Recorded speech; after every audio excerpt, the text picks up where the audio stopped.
Well, hello, friends. This is a nice road. I haven't been feeling very well for a while. I don't know what's wrong, but just I'm gonna fast a little bit and mind my diet very carefully and my sleep hygiene and see if I can bounce back. It's weird. It's just fatigue and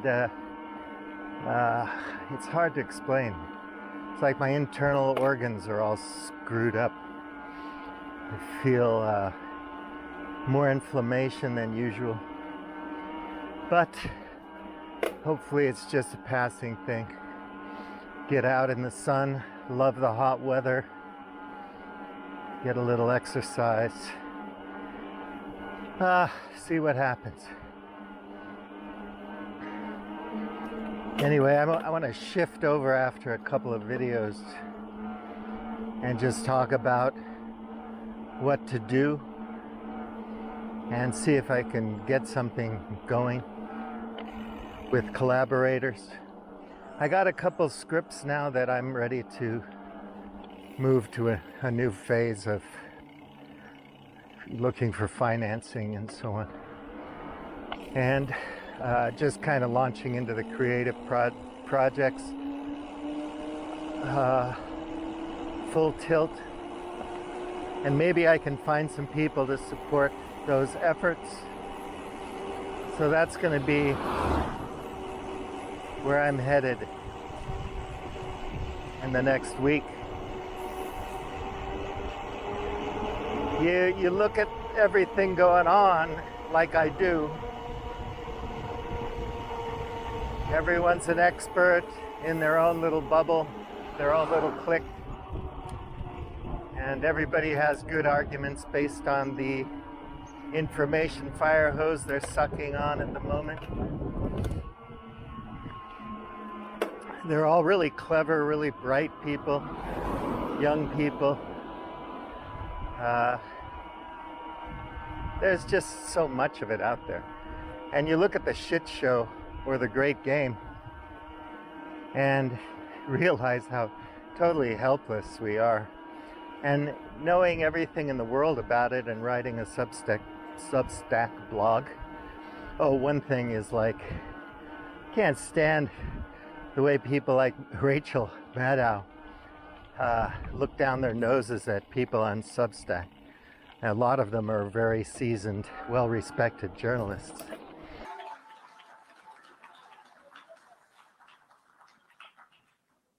Coming to a Substack newsletter near you.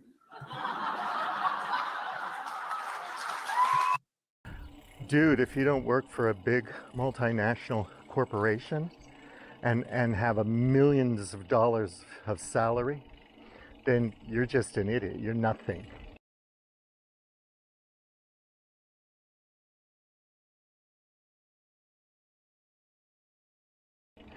Everything I spout for the corporation is true and beautiful and wonderful, and I'm powerful and I'm important. It's like they're afraid. They're running scared that the bullshit is starting to stink, actually. It's like we haven't had the sump tank pumped for a long time and it's starting to reek really bad. I'm not saying you can't get good information from mainstream media or the status quo is all completely sclerotic and sick, but it kind of is. And I don't know, the information overload is kind of allowing people to find it. So these clever people that I'm talking about with their alt media platforms, you know, a lot of it they get wrong, in my opinion, because they're not experts and they're pretending to be experts where they're not experts. You know, if you stick, I'm not saying you have to stick to your lane. Everything from any domain can inform your opinion and can help you have a better opinion about something. But don't pretend like you understand certain domains of science or philosophy or any other thing. If you don't, you may be well read in a certain area, but not in other areas. So you have to defer to other people who are, and not pretend like you know it all. So a lot of clever people I follow and care for, what happens with them is, they're stuck on one conspiracy or one thing, whether it's vaccines or something else that they think they know everything about. And they're making sense in their lane, perfectly good sense, and then they jump into the other stuff where they know nothing. And it disappoints me because I just wish they would make a little disclaimer that, I don't know shit about this, but my opinion it's like that, but whatever, I'll defer to these other people on that score because they have a more detailed understanding of it. Never mind, let's move on to where I'm an expert or where I really know what's going on or am well read, well informed, and so on. So, that bugs me a bit. But still, people are doing good work, and the corporate media is running a little bit scared because their numbers are going down, and they're concerned about their viewership and whatnot. I'll shift over to FaceTime. Nice little park here. Yeah, so I've had this low-grade headache for a long time, days. I just felt poorly. I don't know why. Anyway, so my friends, in corporate media or so-called alternative, I mean, most of these people were professionals for a long time and either opted out or got booted out for whatever reason. But if you don't maintain the party line of neoliberal global financialized capital, then you're out anyway, because that's the great game. And I understand the conspiracy theories and all that. My favorite one is that they're killing all of us because they want to rewild the planet so they can have a bigger country club, which is nice. And so I joke with my friends, I've told you before, that we're all dead in Portugal. There's just robots running around, but they think I'm their pet, and they treat me really well. They feed me and tell me I'm really cool and seem to like me a lot, so I'm sitting pretty. At least the robots like me, if no one else does. Yeah, so, yeah, I mean, regardless of all the noise and all the good information and great productions and educational content and platforms, from rigorous ones where you can really master physics or something to, material technologies or computer programming or whatever, yeah, humanities, people teaching, pre-Socratic philosophy and all that kind of stuff. It's all good. I don't know if it's going to do any of us any good in the long run to keep feeding ourselves information and knowledge.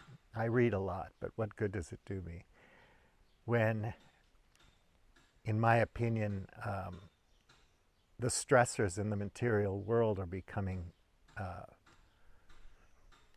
dangerous, irreversible perhaps, and maybe there are tipping points that could be devastating to our species, not to mention everything else that's getting killed off. People don't want to look at it, they don't want to think about it, I understand that. But anyhow, nothing I do is going to change any of that. So moving into the art space, into producing, just call it content, that's more creative, telling stories, more imaginative, maybe a kind of diversion that makes people happy and makes people think.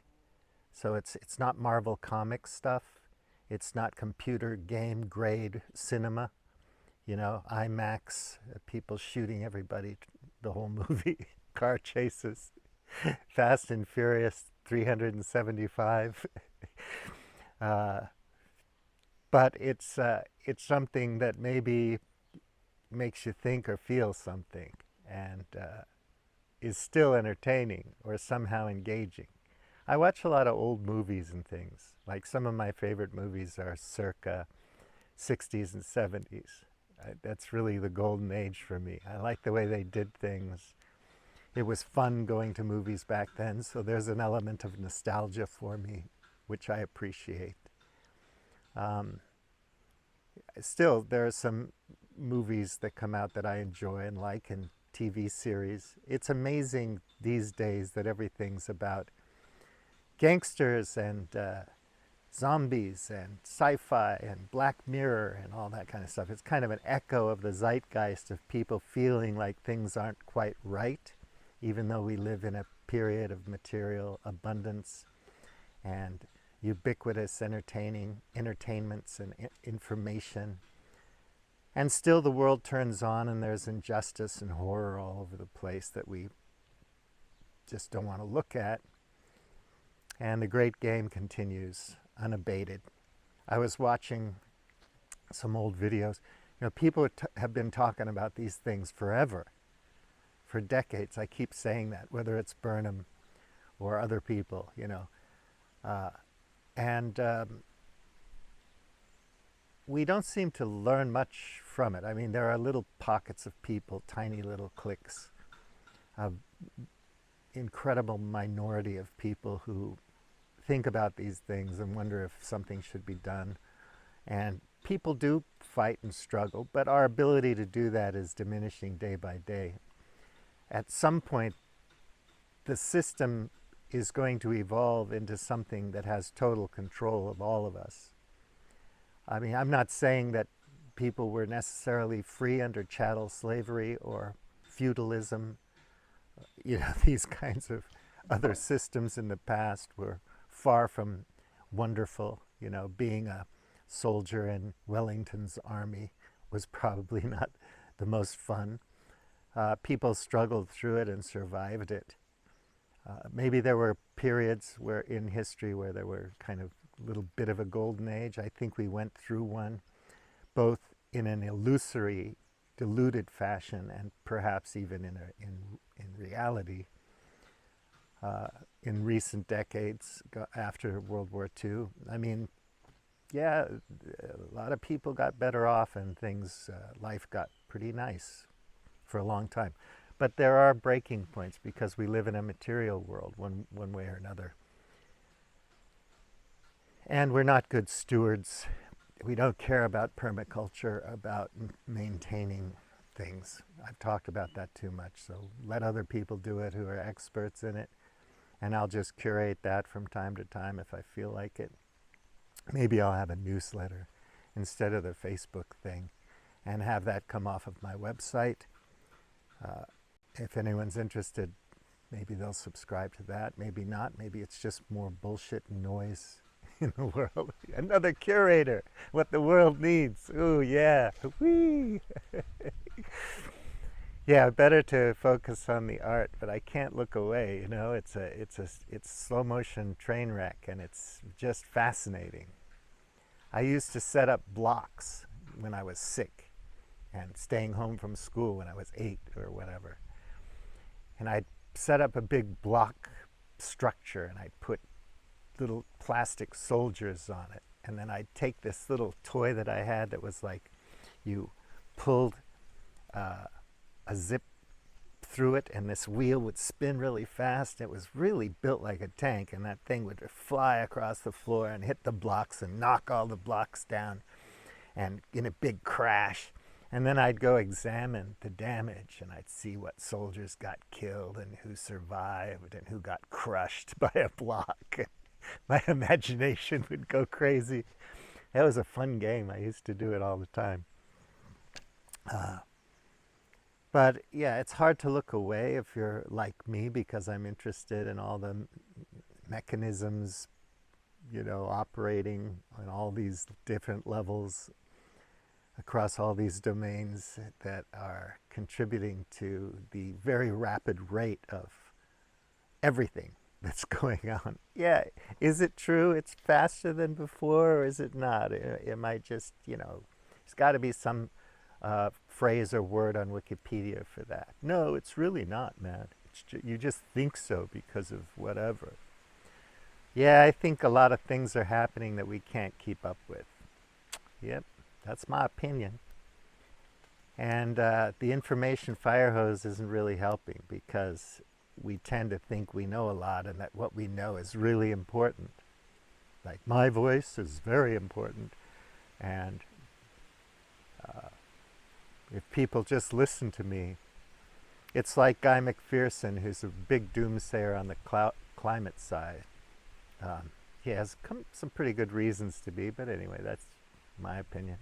Anyhow, he kind of, in a self-deprecating way, talks about when he moved off grid in Arizona and was disseminating information after he left his university position, and just thinking that people were going to start doing that kind of thing in mass, and realizing what the data meant and the science, and coming to terms and deciding that, we had to shift our energy, our use, and our way of living, and blah, blah, blah. And of course, nobody did. It's like, follow me, dudes. Everything's going to be great. Follow me. And nothing changes at all. It just stays the same and gets worse in terms of the scams, financial scams, economic scams, in terms of, yeah, the war doesn't go away. You pull out of Afghanistan and then you're all in betting on the roulette table of Ukraine. Everybody, that's an interesting thing too, because you have people on all sides who have mysterious sources of data, really, really solid data in the fog of war, on a day-by-day, moment-by-moment basis, where they somehow know exactly what's going on and what's next. And some people who are a little bit more fans of history and are a little bit more humble than that. But on both sides you have that, right? So Russia's gonna win, no way. Ukraine can fight unless NATO puts boots on the ground. And then the other side is like, Ukraine's on the verge of victory and Russia's gonna die, and the next Russian leader's gonna be like Jesus, and everything's gonna be perfect. They're gonna have a Disneyland outside of Moscow, and the new headquarters of Facebook is gonna be in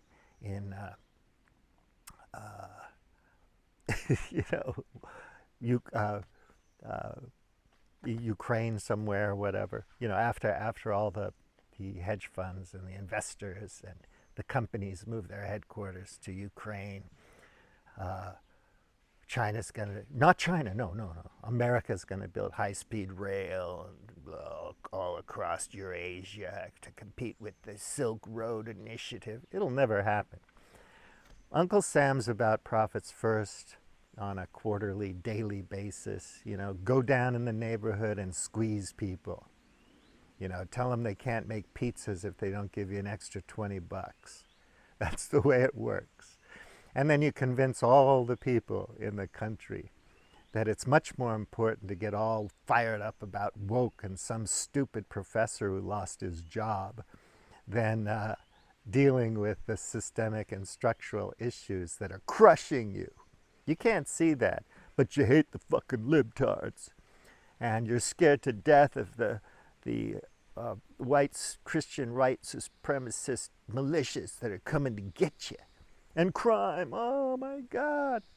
Look at all the statistics you want. Yeah, crime goes up in certain areas and it goes down in other areas. It just fluctuates, If you're into the data on a second-by-second moment, you're going to need flash trade equipment. You're going to need some pretty powerful CPUs connected right to the network.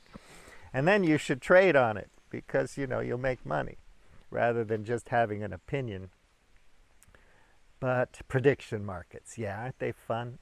Oh, it's so exciting. So, so it's not going to help. I don't know how much longer I have left. Maybe I'm feeling tired because I've got liver cancer. Who knows? But I better focus on creative stuff. It'll be more fun and collaborative. And I don't have an audience anyway, so nobody's going to miss me. But I would like to see if you could possibly build something with collaborators, if it was still possible to be face to face in a community of people, making something happen with an upside, with some decent incentives, in some one way or another. You know, you launch your token and you tie it to the euro, and you somehow build a structure that's going to be different and make sense, and still be able to operate under current socioeconomic conditions, and you build something really nice. I think it'd be fun if I was younger to just build a village, not me in per se, because the idea of stepping up and being the king, the leader of the Viking tribe, it's just so off-putting for me. But people do need to step up and lead, and people do lead. But being able to collaborate with people, anarcho-syndicalism, or whatever, the cooperative, and make something happen and have a life with people over 10, 20, 30 years, 40 years, 50 years. I guess people did that at some point in history. And just having the closeness and the relationships, and giving a shit about people, caring if they don't feel well, pitching in. You just can't do it on a big scale. You have your philanthropic organization, you're putting millions into it because you know where the money needs to go, because you're that fucking smart. Or you just kind of live humbly with your people. I watched the Sunset Express last night. That was fun. Again. And yeah, wow. Jesus. That's a really well-written and great, well-made film. But yeah, people do that. I'd like to see more people populating these villages in Portugal and making a go of it, having different businesses, not just the crafty kind of businesses and agriculture, but other stuff that involves technology, and humanizing it, and localizing it.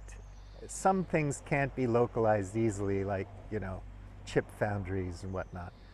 But we should learn how to cooperate across nation states to make things work for more people, if we give a fuck about people. But if it's profits first, then fuck that. Who cares, right? I mean, it's about the money for the shareholders and nothing else. So why should you give a shit? Just survive. Poor people are fantastic because, if they have a moment during the day where they can sit down and relax in the shade and feel some peace and let their aching bones rest, and see the kids smile and listen to your grandmother talk, they're happy. Oh, I'm going to have some tortillas now and some corn with spicy habanero fresh mayonnaise. Ooh, yeah. I love Mexican street food. I love Thai street food. I love Malaysian street food. I love spicy hot beef noodles in Shanghai. My God, that stuff's good. Just what the poor people eat, xiaolongbao, stuff like that. I used to have 20 of those for breakfast in Shanghai. It was like 10 renminbi, which I don't know what that was, but it was less than $1 at the time. And it's really good stuff. It's just pork, with juice in it, wrapped in this pasta dumpling type of thing. And it's so tasty and satisfying. And you have some hot soy milk with that. And you feel energized, you feel good. It's like breakfast is the most important meal of the day. And yeah, it set me up. I loved it. Just having that kind of community again. I see why people worry about it. But I wonder, don't we still have that in most places around the world? It's just in our weird little super genius delusional world of Western Anglo-Saxons that we feel like, we're so special and everything's falling apart, and people have to get their ideological shit together or it's the end of the world. I don't know. I live in that space. I can't help it. I read too many books.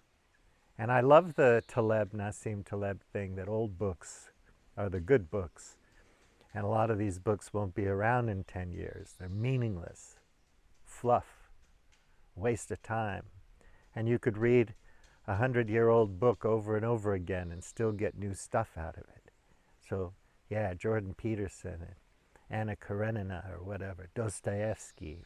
It's all there, man. The Bible, it's all in the Bible. So, Bhagavad Gita, the Buddhist canon, Lao Tzu, the Book of Five Rings. There's just ancient wisdom all over the place. And you can go into, I think it'd be cool if more people went into oral tradition again. I'm going to go hang out with my tribe and learn the language and keep the oral tradition alive, that all the ancient wisdom that was passed down through hundreds of generations. Not to say that all of those stories haven't changed over time. They most certainly probably have, but there's something there still. There are kernels, little jewels of wisdom that go way, way back, and we can learn from that stuff. We have to learn from it because the future is going to look like the past if we're not careful, if we don't step up and become permaculture farmers and good stewards of life on Earth. It's going to get pretty nasty here. And it'll probably go the way of Einstein or whoever said it, the Fourth World War will be fought with sticks and stones, or there'll be some dystopian ridiculousness in the stealth floating cities of transhumanism and singularity, blah, blah. You can't live on the moon because of radiation or on Mars. Forget about that. You're not going to terraform an atmosphere like Earth on Mars anytime soon. You're going to need your Dyson sphere to do that. But whatever. You're going to need time that we don't have.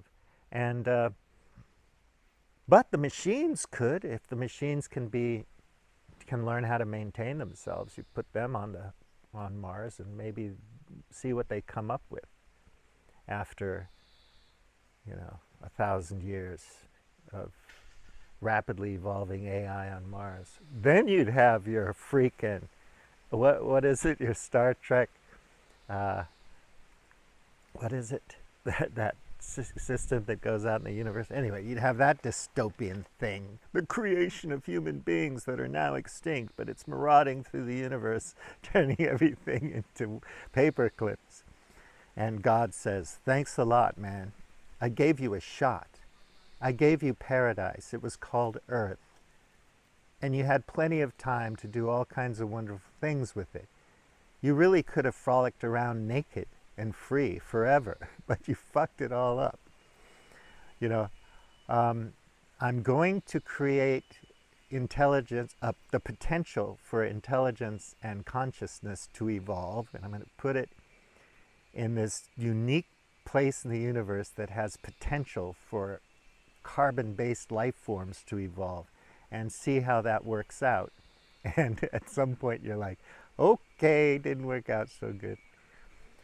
But maybe there's still a connection there, Maybe God gives a fuck still about our stupid little species. But since our species depends on everything else, you think God doesn't give a fuck about lizards or ants or cockroaches or smelly little fishes? Do you? Do you? And I don't think we show much respect for God if we're going to develop a civilization that creates the sixth extinction. And it's a thing, people. It's a thing. What would Jesus do? What would Bob Newhart do?